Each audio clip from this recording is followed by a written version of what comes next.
எதனால இது மாதிரிலாம் நடக்குது உனக்கு அப்படின்னு நான் சொல்றேன் அப்படின்னு சொல்லிட்டு கதை சொல்றேன். இதே மாதிரி ஒரு 20 வருஷம் முன்னால நீ தான் இந்த பொண்ணை, ஆமா இவங்க அம்மாவையும் இந்த பொண்ணையும் நீ தான் கொன்ன, ஹீரோவை சொல்லுவோம். அது உனக்கு ஏன் வருதான்னு பாக்கீங்கன்னா இந்த மாதிரி ஒரு நாடகம் அப்படின்னு சொல்லுவோம். இவன் உன்னை நான் கொல்லலை அப்படின்னு சொல்லிட்டு மறுபடியும் எஸ்கேப் ஆக ட்ரை பண்ணுவான். போற வழியிலேயே அவங்க அண்ணங்காரன் வந்து கார்ல துரத்துவான். கார் ஆக்சிடென்ட் ஆகி அவங்க அண்ணங்காரன் இறந்துருவான். அவங்க அண்ணங்காரனை திரும்பி பார்த்துட்டே நடப்பான். இவன் ஒரு வண்டி தூக்கிறான். இப்ப ஹாஸ்பிட்டல்ல எந்திக்கிறான். இப்ப நம்ம ரியல் கதையே. இப்ப அவனுக்கு வந்து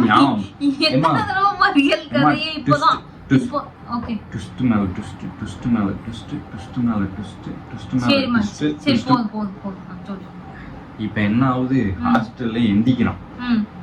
ஹாஸ்டல்ல எந்திக்கும் போது என்ன ஆகும், பழைய நினைவுகள்லாம் ஞாபகம் வரும்.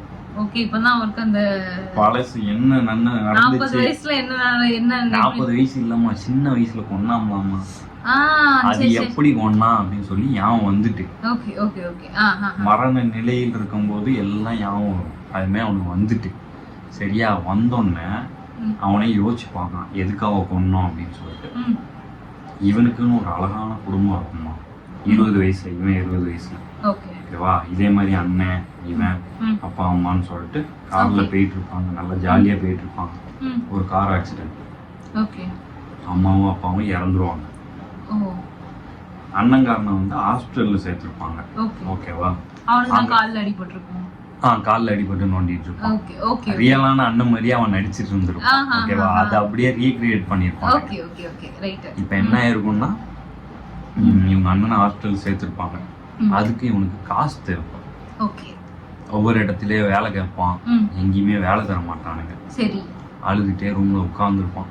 அப்ப இவனுக்குன்னு ஒரு மெயில் வரும். ஓகேவா, மெயில் வந்தோடனே அதை ஓபன் பண்ணி பார்ப்பான். பார்த்தா இதுல என்ன போட்டிருக்கோம், ஆளை கொல்றதுக்கு தான் காசு. உனக்கு ஓகேன்னா நாளைக்கு மதியத்துக்குள்ள அவன் ஃபோன் நம்பர் அனுப்பு, இல்லைன்னா அப்படின்னு சொல்லிட்டு முடியாது அப்படின்னு சொல்லிட்டு அந்த இமெயில் இருக்கும். வேற வழி இல்லையே, அண்ணனை காப்பாத்தானே ஆகணும், சேர்றா அப்படின்னு சொல்லிட்டு ஃபோன் நம்பரை தட்டி விடுவோம். அடிச்ச உடனே ஃபோன் வந்து அப்போ ஒரு அட்ரஸ் சொல்லுவாங்க. வேணாமா, சரி கொரியன் அட்ரஸ் சொல்லுவாங்க. அந்த அட்ரஸ்ல போயிட்டு ஒரு அம்மா இருப்பாங்க, அந்த அம்மாவை மட்டும் கொள்ளு, 2 பிள்ளைகள் இருக்கும், அதை தொடாத அப்படின்னு சொல்லி அனுப்புவாங்க. இவன் அந்த வீட்டுக்கு போவான். ஃபர்ஸ்ட் கேளுமா, கதை கேளு. கதவு திறந்து பார்ப்பான், 2 பிள்ளைகள் படுத்திருக்கும். ஓகேவா, சரி இது நம்ம டார்கெட் கிடையாதுன்னு மூடி வச்சிருவோம். அப்போ அவங்க அம்மா வந்துருவாங்க. அந்த டயத்துல வந்தோடனே அவங்க அம்மாவை பார்த்துட்டு கத்தி எடுத்து காமிச்சோம்னா மேல பார்த்தா அவங்க பொண்ணு வந்துடும் வெளியே.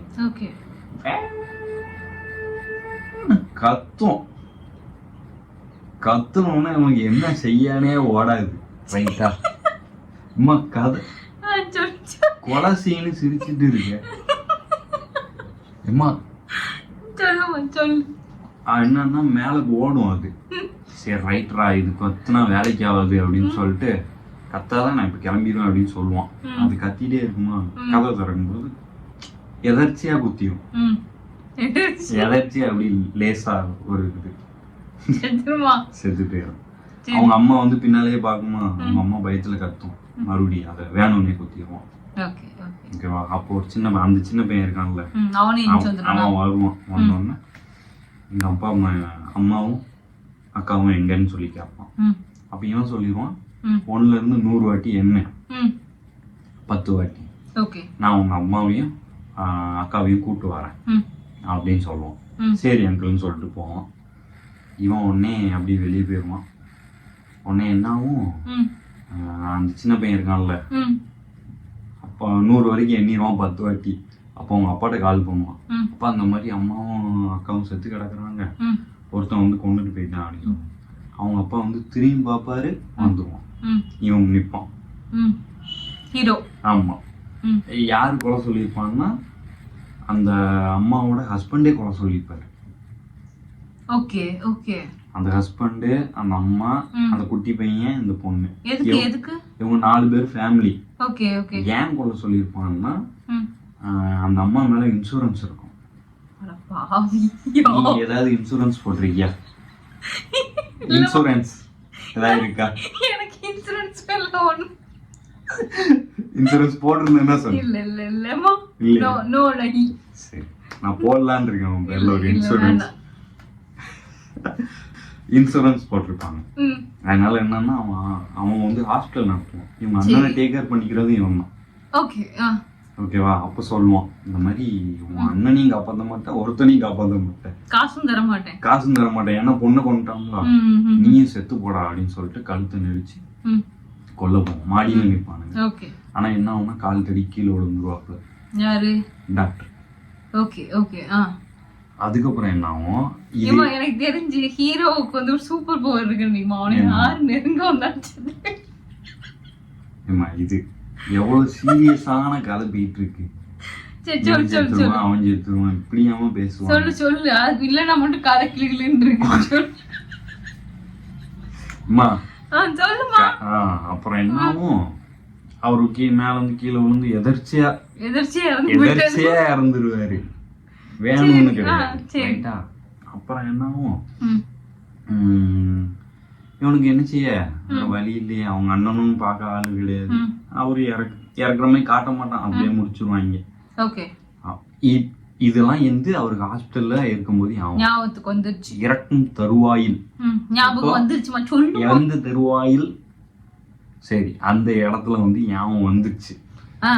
இப்போ வந்து ஒரு பையன் வரான், நல்ல கோட் சூட்லாம் போட்டு ஜம்முன்னு வரான். ரைட்டா?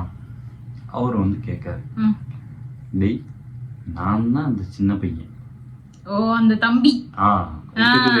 என்னைய மட்டும் ஏன்டா கொல்லல, நீயே என்னையும் சேர்த்து கொண்டிருக்கலாம்ல, நீ என்னை விட்டுட்டு போனதுக்கு அப்புறம் எனக்கு என்னெல்லாம் ஆச்சுன்னு சொல்றேன் கேளு அப்படின்னு சொல்லிட்டு அவங்க ஸ்டோரியை அவன் சொல்லுவான்.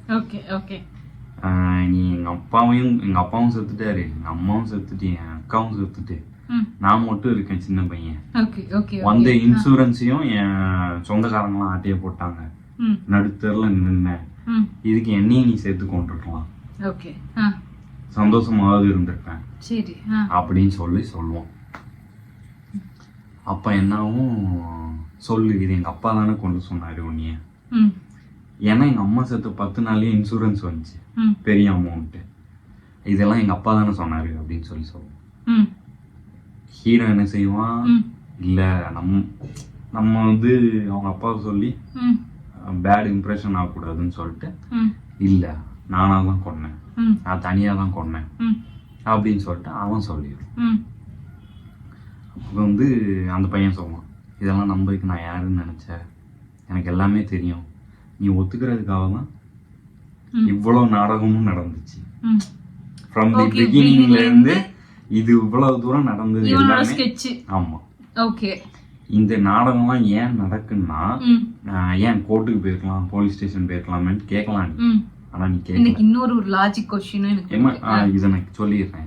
ஏன் வந்து இந்த நாடகம் பண்ணாங்க போலீஸ் ஸ்டேஷன் போவாங்கன்னா, கொரியன்ல வந்து ஒரு ரூல்ஸ் இருக்கு, 20 வருஷத்துக்கு தான் ஒரு கேஸ் நிக்கும். இங்க வச்சிருக்காங்கல்ல, ஃபைலா வச்சிருப்பாங்க தெரியுமா, அந்த மாதிரி கிடையாது. 20 வருஷம் ஆயிடுச்சுன்னா அந்த ஃபைலை எரிச்சிருவாங்க, இல்ல அந்த இடத்துல இருந்து ரிமூவ் பண்ணிடுவாங்க. இவனுக்கு 20 வருஷம் ஆயிருக்கும், அதனால அந்த இது வந்து போலீஸ் ஸ்டேஷன்ல இருந்து எக்ஸ்பைரி ஆயிருக்கும், அதனால ரவுடியை வச்சு கண்டுபிடிப்பான். வேற என்ன லாஜிக்கல் சொல்லு? என்னன்னா அவனுக்கு அவங்க அப்பா அம்மா அண்ணன் ஃபேஸ்லாம் தெரியும்லா? தெரியாது அவனுக்கு, அதான் டேப்லெட் கொடுத்துட்டே இருக்கானுங்கல்ல, அதான் அந்த டாக்டரும் வந்து ஹிப்னோடைஸ் பண்ணிருப்பாரு இவரை. இவங்க தான் அம்மா அப்பா அப்படின்னு அவனை நம்ப வச்சுட்டாங்க. ஆமா. அப்புறம் என்ன, இன்னும் முடிக்கலையா? அப்புறம் என்ன ஆகுது, அவன் வந்து விஷ ஊசி போடையதான் எடுத்துட்டு வருவான். சரி, ஆனா இவன் வந்து கொஞ்சம் நல்லவன் தான் போல, நம்ம அப்பாவே காப்பாத்தானே, கொல்ல சொல்லானே ஆளையே காப்பாத்துறானேன்னு சொல்லிட்டு சௌசியை வச்சுட்டு, நல்லா இருறா போடா, எப்படி நல்லா இருறா போடா அப்படி சொல்லிட்டு போயிடலாம். போகும்போது இவன் என்ன செய்தான்னா, நேரா போய் சேனல்ல இருந்து போய் செத்து போயிடும். எதை சொன்னோம்லவா, ஹீரோ கூட செத்து போயிடுவாங்கன்னு. ஹீரோவும் செத்து போயிடுவான் அந்த ஊசியை வச்சு. அந்த ஊசி போன உயிர் போதும் நானும் போறேன் அப்படின்னு போயிட்டான். ஆமா அந்த ஊசியை எடுத்து கையில போட்டு செத்து போய் இதாம ஃபர்கட்டன்ற ஒரு அருமையான அற்புதமான அழகான ஒரு படம். சரிம்மா. இதை நீ வந்து அதுல பார்த்தேன்னு 2 மணி நேரம் இல்ல நான் ஒரு 15 நிமிஷத்துல சொல்லி முடிச்சிருக்கேன். இதை நீங்க வந்து ரியலா எக்ஸ்பீரியன்ஸ் பண்ணணும். அப்படியே அந்த இப்போ வந்து ஒரு ஆக்சுவலி அது வந்து ரொம்ப த்ரில்லிங்கான படம் அப்படின்னு எனக்கு ஒரே காமெடியா இருந்துச்சு. ஏமா ஏன்ட்டு இருந்து கதை கேட்டா அப்படிதான் இருக்கும். இதே மாதிரி நீங்களும் காமெடியா இருக்கக்கூடாது, த்ரில்லிங்கா வேணும்னா படத்தையே போய் பார்த்துடணும். இங்க கதை கேட்டு டென்ஷன் ஆகக்கூடாது. ஏமா ஏமா சொல்லுமா. ஓகே ஓகே அடுத்த மூவி ரிவ்யூல பாப்போம். ஓகே மேம் இல்லாட்டி இரு இதே மாதிரியே த்ரில்லரா ஏதாவது படம் இல்ல வந்து இது எவனுமே பார்த்தது கிடையாது, புது படமா இது எவனுமே பார்த்தது கிடையாது, ஆனா சூப்பரான படம், குடும்பங்கள் கொண்டாடும் படம். அதெல்லாம் இல்லம்மா ஒரு நல்ல படம் யாருமே பார்த்தது இல்ல அப்படின்னு சொல்லி ஒரு யூனிக்கா ஒரு ஃபேன் பேஸ் இருக்கும்ல, அந்த மாதிரி கதை இருந்துச்சுன்னா கமெண்ட்ஸ்ல சொல்லுங்க. அடுத்து கதை வந்துகிட்டே இருக்கும். உனக்கு நீ படம் பார்க்க இன்ட்ரெஸ்ட் கிடையாது உனக்கு, நான் சொல்றேன் உனக்கு கதை. எனக்கு 3 மணி நேரம்லாம் உட்காந்து படம் பார்க்கவே பிடிக்காது. நான் சொல்றேன் உனக்கு கதை ஜம்முன்னு இருக்கும்.